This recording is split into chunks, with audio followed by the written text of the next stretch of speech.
brought to you by Palvi Agrico. आता शेतीसाठी जे काही लागणार ते घरपोच मिळणार, तेही मोबाईलच्या एका क्लिकवर. गुजरातच्या लोकांनी ते यावं असं काही सिद्धांत नाहीये. मराठी लोकांनी जो तिथे गेला पाहिजे, व्यापार उदीम केला पाहिजे. वनमंत्री गणेश नाईकांच्या याच वक्तव्याची महाराष्ट्रभरात जोरदार चर्चा रंगली आहे. पालघरमध्ये ग्लोबल कोकण महोत्सव 2026 आणि कोकण सरस प्रदर्शनाचे उद्घाटन गणेश नाईकांच्या हस्ते पार पडलं. याचवेळी गणेश नाईकांनी केलेलं वक्तव्य चर्चेत आले. बुलेट ट्रेन येते तर आमच्या लोकांना पण तिकडं बघू द्या. गुजरातच्या लोकांनीच महाराष्ट्रात यावं हा सिद्धांत नाही. मराठी लोकांनीही गुजरातमध्ये जाऊन व्यापार केला पाहिजे असं मत गणेश नाईकांनी व्यक्त केलं. मराठी माणसाला प्रोत्साहन द्या अशी मागणीही यावेळी नाईकांनी केली.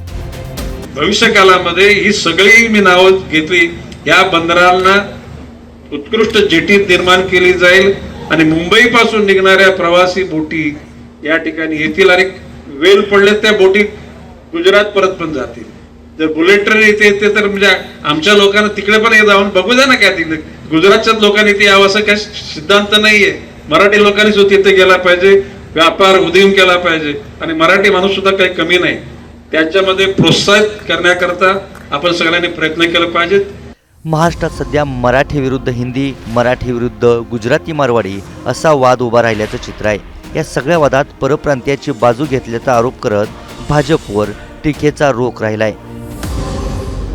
मात्र भाजपचेच मंत्री गणेश नाईकांनी मराठी माणसाची बाजू घेत केलेलं वक्तव्य दुसरी बाजू अधोरेखित करणार आहे.